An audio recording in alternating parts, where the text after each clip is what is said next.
When God created the man, He didn't tell the man to survive. He said, go and rule. Go and have dominion. But you see, the man didn't realize that he was created to function in the class of gods. So he entered the garden and he was communing with lions, tigers, and he felt he was doing very well. He didn't know that because he's a god, many spirits will come to him. He didn't know that because he's a god, many other gods in the league of gods will come to interact with him. So suddenly, one of the gods in the dark world showed up and spoke to him. Of all the trees, fruits that is in this garden, can you eat them? And he said, no, we are permitted to eat all except the tree of the knowledge of good and evil. He didn't know that at that time, he had left the realm of mortal creation. He didn't know he was a participant in the league of gods. And in the league of gods, there are battles of heights. There are battles of thrones. There are battles of understanding. There are battles of dominion. Because a God won't ask you for things. A God will come to find out what you know. And if you don't know what you should know, you will become a servant. Because in the game, in the league of gods, it's about dominion and rulership. So when he told the man, have dominion, the man thought it's about luxury. So he walked through the garden, he drinks water, he eats every kind of fruit. He didn't know that in this game of dominion, many other gods will come to him. Because they want to find out who sits in the highest. Who is the one that will be elevated to exercise authority over the realms? Who will be the governor and the gatekeeper over the visible realm? That was the dominion mandate. The dominion mandate is not about animals. The dominion mandate is not about fruit. It's about gatekeeping. It's about ascension. It's about rulership. It's about government. Who rules this realm? And he was there calling names of animal until one of the gods showed up and began to play chess with him in the spirit. Began to play chess. And the man didn't have understanding. He didn't know that just yielding to the suggestion of that spirit, he had become a slave. And when he finished, the guy didn't talk to him, he just left. I don't need to explain to you the implication of what has happened. I just came to bargain. And you have proved that in the clan of God, you are not the one to rule among us. When Jesus showed up, the guy came to him again with the bargain. If you are the Son of God, turn these stones to become bread. And Jesus knew the game. No, I know what you are doing. I heard your story from Zion. I am the one that created the universe. I know when you said you wanted to ascend your soul, your throne, to be like the Most High. I am a master of this game. I created the realm. It's not about bread. It's not about the power to change stones to bread. It's about gatekeeping. And this gate has been kept. This gate, when he will not bow to him, after a while, he now told him, bow to me. I will give you the whole universe. The game of God. The game is an ascended dimension. When the man fails to operate at that realm, he will descend from the realm of gods. He will become a mortal. And mortals live by the animal life. Gods don't live for their needs. They live for purpose. They live for ordinations. They live for mandates. They live for dominion. But when you begin to function in the animal life, you become a servant. That's why I say, whoever you yield yourself servant to obey. The servant of him you are, whom you have obeyed. So the man fell from the league of gods. He was no longer one of them. He had fallen. He could no longer exercise dominion. He could no longer manipulate the constellations and bring rulership to the realm. Most of the things we teach today are doctrines of survival. When you tell a man to pray, prayer is how to survive. So a man is praying for 3 weeks. He's praying for things. Because as powerful an instrument as prayer is, the man's understanding has been dwarfed. So he thinks he needs prayer to survive. But in the realm of gods, they don't pray for things. In the realm of gods, prayer is an instrument of transport. So if I want to migrate from one location to another, all I need to do is to connect to the dimension where I want to enter. So by prayer, I enter that dimension. Because in the realm of God, we don't ask for things. We are kings and priests. We command things to happen. We create things. So we don't pray for things. We use prayer to step into ascended reality. But because our understanding is wrong, even the sacred subject of prayer, it's all about taking things. Because our understanding is wrong. When we give, we are giving for a return. Is it good to give to receive? Yes. But when a God gives, he said, for God so loved the world that he gave his only begotten son, that whosoever believeth in him should not perish but have eternal life. When a God gives, it's an act of love. He doesn't know how to express love without giving. So even though giving provokes a return, in the God class, all things are yours. You are not looking for anything. All things are yours. So when you give, you are just expressing love. Anything you need, you command it to be. Because that's how we were taught. In Genesis chapter 1, it said the earth was full of darkness. Darkness was upon the face of the deep. God said, light be. And the light appeared. Let the dry ground appear. And the dry ground appear. He didn't need to give anything to create the word. He only spoke the word into being. So when he gives, his greatest motivation for giving is love. But we are so descended to a point where the pastor telling the people to give is trying to merchandise them. Because he's using the power of the pulpit to steal from the people. And the people giving are trying to exploit God. Because they know it's the law of the spirit. So they want to take from God. They have no relationship with God. So as sacred as giving is, the operation of that reality have been dwarfed.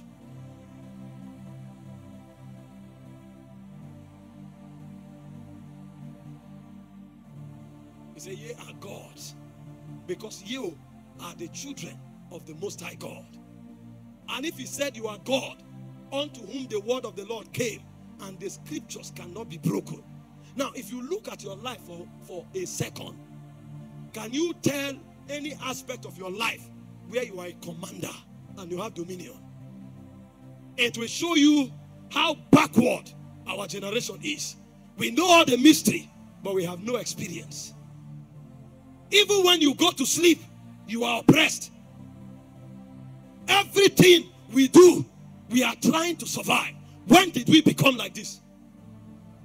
Because we don't know who we are and how we were created.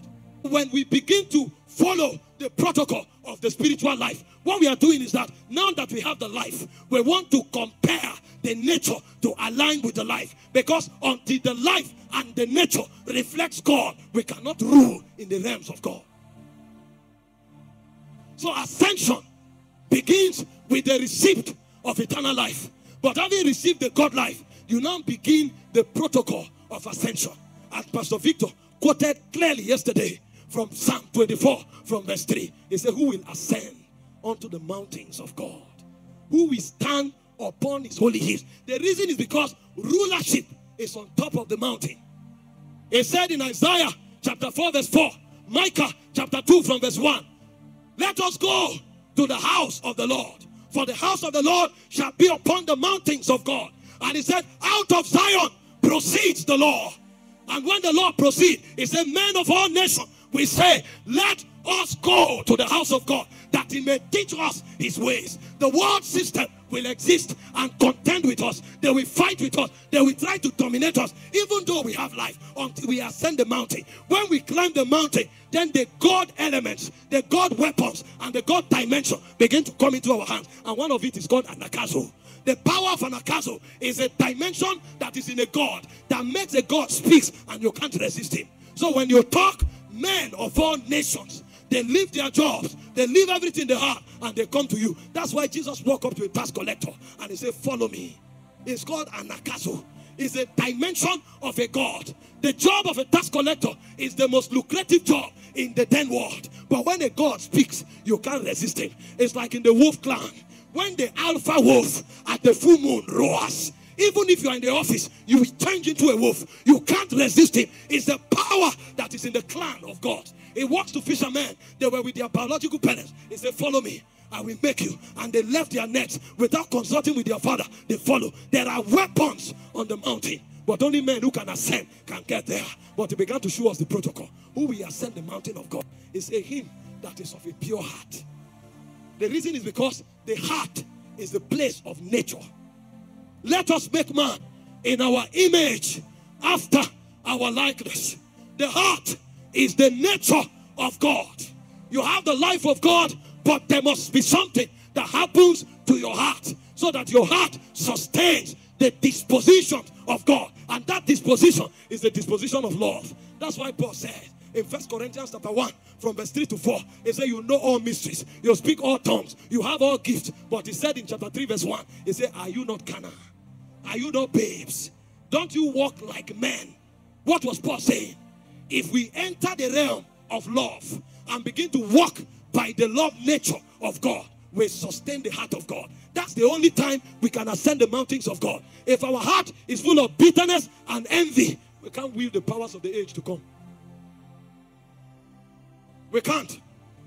It's not mysteries that wields the powers of the ages to come. It's the ability to stand upon the mountains of God. And one of the requirements is to function by the dictates of love. Because the love disposition is the heart of the Father. Number 2, it said, him that his hand is pure. That's a man that has a lifestyle that is not dabbled into iniquity. That's a man that have won the battle of flesh.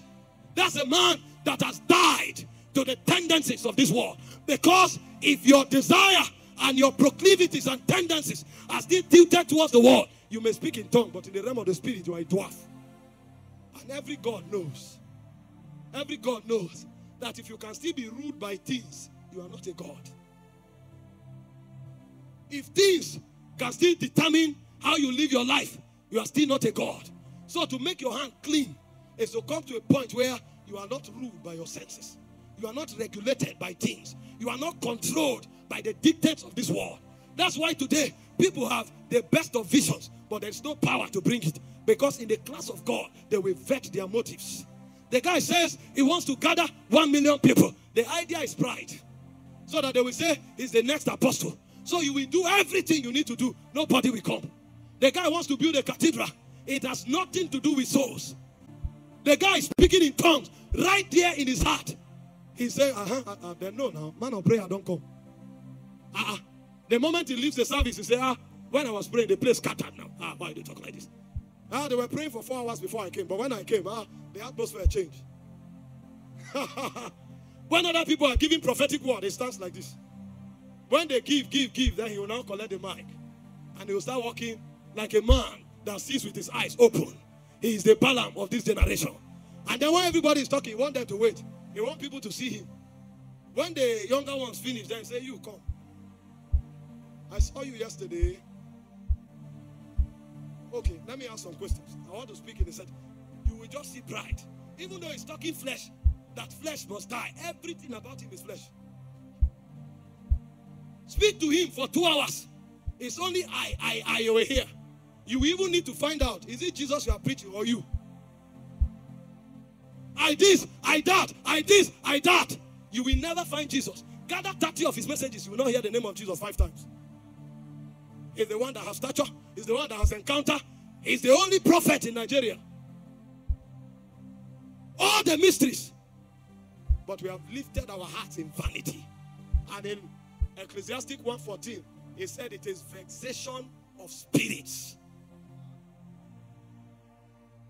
Robert Leodon was sharing with us yesterday how that for 6 months, Ami Sempe McPherson held 3 services every day. Morning, afternoon, evening. For 6 months until she broke down. So it was a burden for people. It was not the pride and the loftiness that I have the bigger system. Their hands were washed and clean. So when they appear before God and he checks them, they have no guilt. That's why I say him that comes to equity must come with a clean hands. You can't determine justice and legislation when your hand is corrupt. You cannot participate in the realm of dominion if your hand is not pure. So it said to climb the mountain, our hands must be pure. And number 3, it said we must not lift up our souls in vanity. This is organic life. I'm telling you why we speak in tongues, yet we go nowhere. So when a man deals with the heart, deals with the hand, and deals with the soul, he is qualified to stand on the mountain of God. This is why I told you it's a matter of understanding. When we talk about prayer now, the goal is about hours. The people pray, where are they? They leave prayer meeting, all you see is arrogance and pride. Where are the men praying? These men with so much arrogance, who will commit the powers of the world to come to them? Who will give them the right over nations? Is it the people that give one word of knowledge and then they want everybody to know that nobody is anything? They are the Alpha and Omega. Is it the man that prays and one sick person is healed and all of a sudden nobody can talk to him anymore? Is that the man that wants to function in ascended reality? It's a joke. It's a joke. But if you're praying, if you're studying, if you're fasting, if your service bring you here where your heart, your hand, and your soul have been dealt with, because that's the man factor. That's when the God factor comes in. Because in ascension, there is the man factor and there is the God factor. The man factor is to purge himself. You know, in 1 Timothy 2:19, it said, in the standard of the Lord standeth sure. It said, they that nameth the name of the Lord must depart from iniquity. It said, in a great house there are many vessels, some unto honor, some unto dishonor. It said, if a man purges himself, that's the man part. Dealing with the heart, dealing with the hand, dealing with the soul. When you complete it, then the God part come in. It is when the God part begins that we step into ascension. And the first thing that happens in the God part is that suddenly, because there is always a suddenly, you will now begin to hear sounds from heaven. You can never ascend until you can hear the sound of heaven. I, John, your brother in tribulation, I was in the spirit on the Lord's day, and I heard a voice as of a trumpet, and as I turned, it is sounds that escort you to the mountains of God. When a man does not have access to sound, he will pray and remain on earth. That's why the focus of prayer is not ascension. The focus of prayer is purging. When a man purges himself, there is something that comes from Zion that escorts that man to the realm of God. Because in the realm of God, access must be granted. So the angels that keep the sounds of heaven, when they find that your heart has been purified, they begin to blow the trumpet. This is what Elijah knew. He had to trek into 4 cities to purge himself. And when Elijah was purged, he said, as he crossed the Jordan, there was power, but there was no ascension. As he crossed the Jordan, the Bible said suddenly there was a sound of a chariot from heaven, and a whirlwind came and escorted him from the earth realm. When sounds don't come, there can be no ascension. Ascensions are provoked by sound. When a man begins to function by the celestial sounds, he stopped living on earth. When the day of Pentecost was fully come, they were in one accord. You can't be in one accord until your heart has been purged.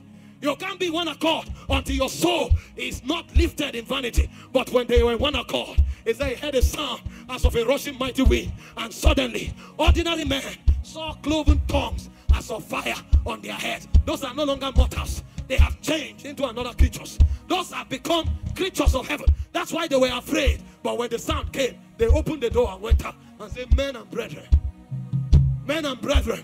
There was a boldness that didn't exist before. It had come. Men and brethren. And when Peter spoke, he said their hearts were pricked.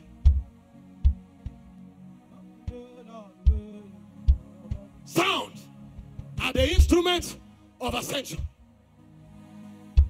The second instrument of ascension are sights.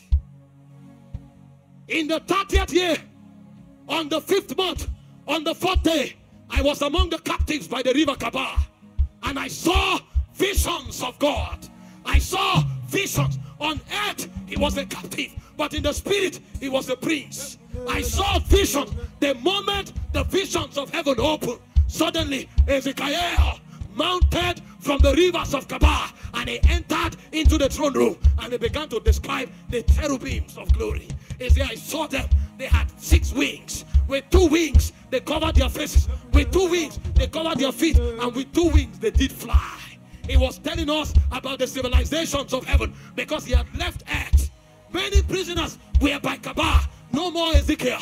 Ezekiel has seen something. That's why I say in the year that King Uzziah died, I saw the Lord, and his train filled the temple, and suddenly he saw the cherubims and the seraphims. The man left the room, and the seraphims began to have fellowship with him. You can be praying in the room until your eyes open.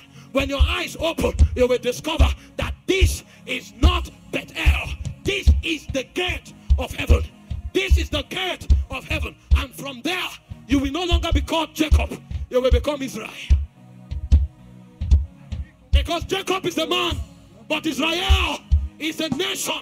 So one man can become a nation. That's ascended reality. So when one man speaks, the powers that he commands are powers that attend to nations.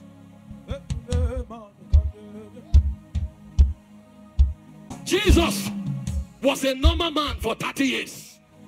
But he went to the wilderness.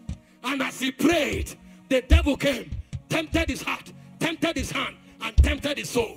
When he passed the test, suddenly the Bible said angels came and ministered to him. There was a sight. He saw things that were not of earth. And the moment the same man entered Zabulon, the Bible said that it might be fulfilled, which was spoken by Isaiah the prophet. The land of Zabulon, the land of Naphtali, by the way of the sea beyond Jordan, Galilee of the Gentile. The people that sat in darkness have seen a great light. He was no longer a man. He became a light. And the light shines in the darkness. And the darkness comprehended it not. But he had to see something. What have you seen? What have you heard? I know you are praying. I know you are fasting. But what have you seen? If you have not seen and heard, it's because your heart has not been dealt with. There is a realm. There's a realm. There's a realm. The realm of God. That's where Christianity begins from. Forget this liberal doctrine. They tell you as a man you should be weak. No. Unless you are living as a man of man. If you are living as a man of God, you become a vessel that mirrors the dimensions of God.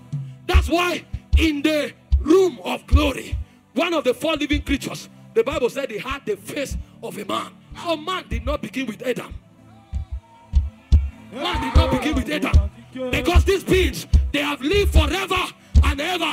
God just decided to prepare a man that will walk on earth in Adam. The first man is not Adam. One of the living creatures had the face of a man. And the order and the functionality of that living creature is to represent delegation and atonement. So man is a gate that represents God. Man is a portal of delegation. So the powers of man are not with man. The powers of man are the powers of God. So when you want to see God, look at a man. Because in all eternity, no one has seen him at any time except the Son that came in the image and in the likeness of the Father. So how can God be weak? Man is the visible God.